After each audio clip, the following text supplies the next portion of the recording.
Dalam nama Bapa dan Putra dan Roh Kudus. Amin.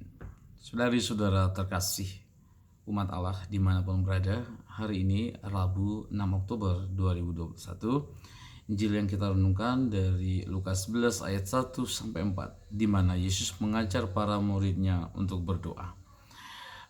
Menarik sekali bahwa Yesus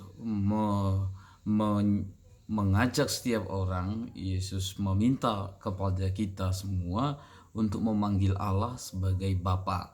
Sebuah sebutan yang sebelumnya hanya boleh diucapkan oleh suatu entitas bangsa Israel sebagai suatu bangsa. Tetapi Yesus selalu membuat segala sesuatunya menjadi berbeda, bahwa sekarang orang biasa dan siapapun boleh memanggil Allah sebagai Bapa. Nah, di sini Yesus ingin mengundang setiap orang, siapapun juga, untuk mengambil bagian dalam keintiman atau hubungan yang mendalam antara setiap pribadi dengan Allah itu sendiri. Lalu kita belajar tentang bagaimana berdoa. Yesus mengajarkan doa yang dalam versi Lukas sebetulnya tidak panjang, berbeda dengan yang versi Matius.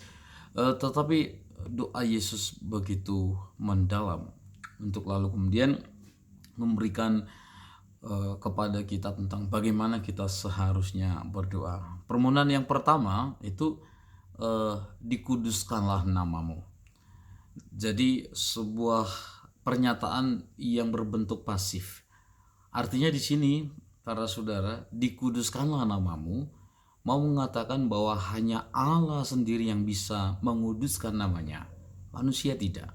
Jadi hanya Allah yang mampu untuk mewujudkannya.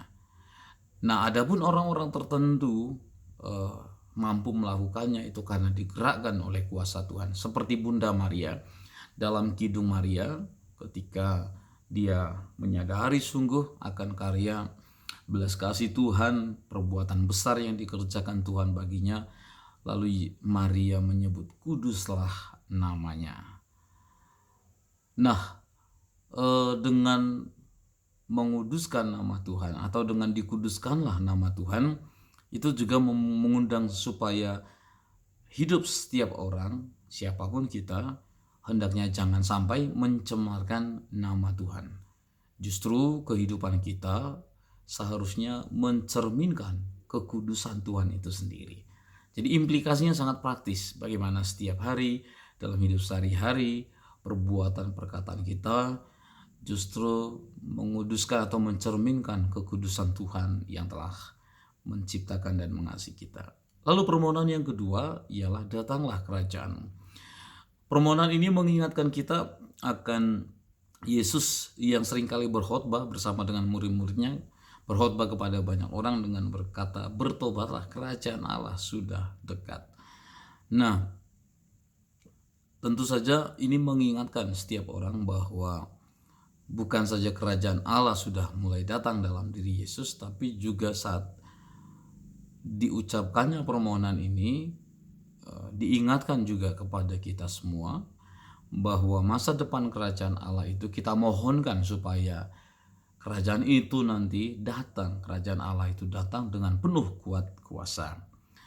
Nah, secara implisit atau secara tersembunyi, ya, di balik ini semua juga ada permohonan bahwa supaya kerajaan Allah itu memerintah hidup setiap orang, supaya kerajaan Allah itu memerintah saya, menggerakkan saya, membuat saya bertindak menurut itu. Bukan kerajaan iblis, tetapi kerajaan Allah, kerajaan satu-satunya.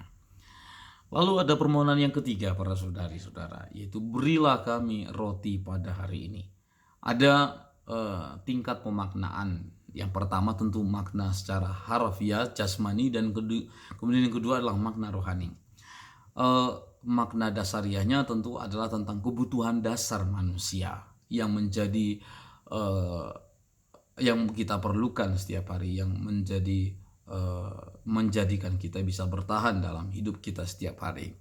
Kita mohon supaya kebutuhan dasar kita dipenuhi.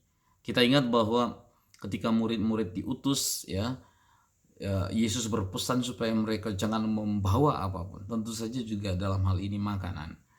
mengingatkan para murid bahwa Yesus nanti yang akan memenuhi kebutuhan mereka.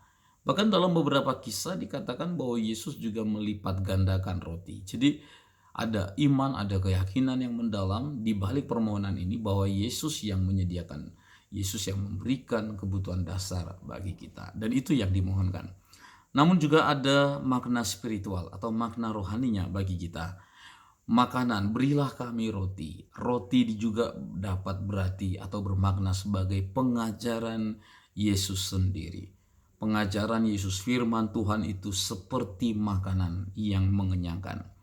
Bahwasanya orang tidak hidup dari roti saja, melainkan dari sabda Tuhan. Dan hal itu sudah dinyatakan Tuhan Yesus sendiri ketika ia digoda oleh iblis yang meminta dia untuk menggoda dia mengubah batu menjadi roti. Lalu Yesus berkata, manusia tidak hanya hidup dari roti saja, tetapi dari firman Tuhan. Jadi firman Tuhan itu seperti roti, seperti makanan, kebutuhan yang kita perlukan. Kemudian juga makna rohani yang lain selain itu adalah menunjuk pada ekaristi, ya. Ada permohonan bagi kita, permohonan yang baru, yaitu akan mana atau roti yang baru, yaitu roti hidup yang datang dari surga. Roti kehidupan itulah nanti yang akan mengenyangkan dan memuaskan kita. Jadi makna roti di sini menjadi memiliki dua dimensi jasmaniah dan rohaniah.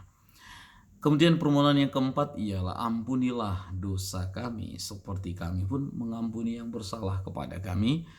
Yesus dalam Injil Lukas awal ketika dia tampil di hadapan banyak orang, dia menyatakan misi Yobel, ya, yaitu dia memproklamirkan tentang kemerdekaan. Yesus menyatakan kemerdekaan, ya, bahwa tahun Yobel itu adalah tahun pembebasan.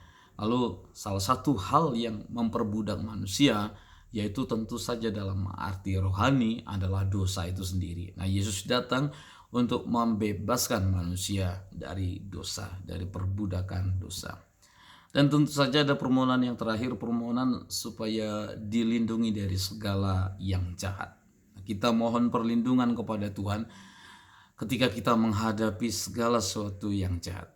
Dan tentu di situ kita juga mohon kekuatan, ya, mohon kekuatan supaya kita juga bertanggung, supaya kita dapat menanggung banyak hal, terutama menanggung cobaan dalam hidup ini, dan terutama juga supaya kita mampu untuk menolak godaan.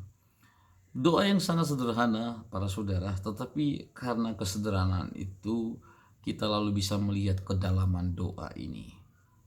Tuhan Yesus meminta Anda dan saya supaya kita memiliki waktu untuk merenungkan doa ini. Coba perlahan-lahan mengingat secara sadar akan arti doa ini, mengulang-ulangnya.